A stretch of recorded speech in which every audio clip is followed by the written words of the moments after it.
As Brittany once said, there are two types of people in the world, the ones that entertain and the ones that observe. And she clearly meant the two types of support mains that exist. What else? We have the Enchanter whores that sit in the back and try to assist their team, and then there are engaged supporters who want to steal the show and try to be the main character. I mean, there are also the Enchanter supports who want to be the playmaking main character, but only a handful can do it without dying. You know exactly what I mean. Some of them are entering their trash era right now, as we speak.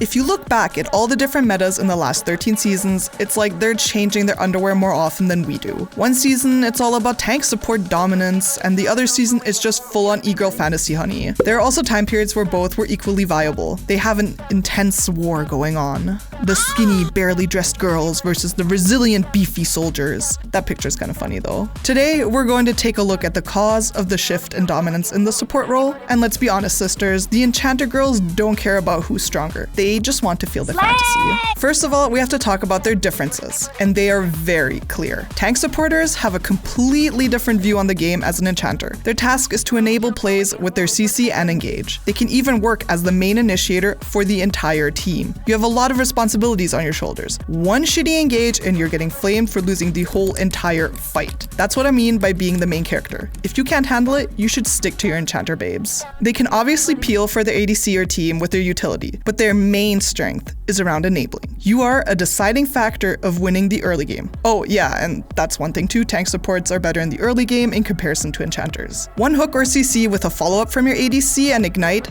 and you're toast, honey. Especially because of how squishy Enchanters are. Also, they outperform with their insane crowd control. Everyone knows how obnoxious it is to get caught by a full Leona, Nautilus, or Alistar combo. Now we come to some downsides though, about tank supports. Once you go in, do your combo, well, you're kind of left sitting there as nothing more than a glorified melee minion. Good luck. If you don't manage to kill the enemy right after your combo, things can backfire pretty quickly. Tank supports don't have any real mobility and are therefore at the mercy of their team's damage. Their team fails at their one job, well then it's bye bitch. Also, you will fall off in the late game. Sure, you can continue doing some game-changing plays and win the game thanks to them, but the enemies get more tools to answer these options over the course of the game, especially with positioning, but if you're in silver, you don't need to worry about this. Now, let's check out our K-pop girlies. I mean, we have to face the reality. Most of these bitches want to sit back, heal, buff, and try to CC the enemy when they engage. Enchanters are rarely enabling plays. Their strength lies in helping the champions on your team that are popping off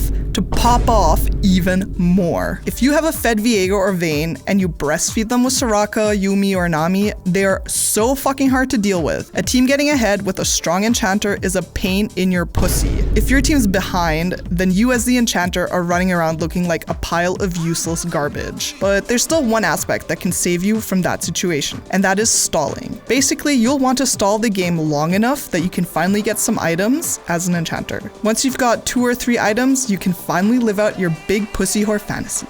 We also need to talk about the items, because that's also a turning point about who is winning this war of supports. If the tank items are busted, we have an engage meta. If the support items are busted, we have a carry-centered meta. Simple as that. Sis, I just need to say one word: Ardent Censor.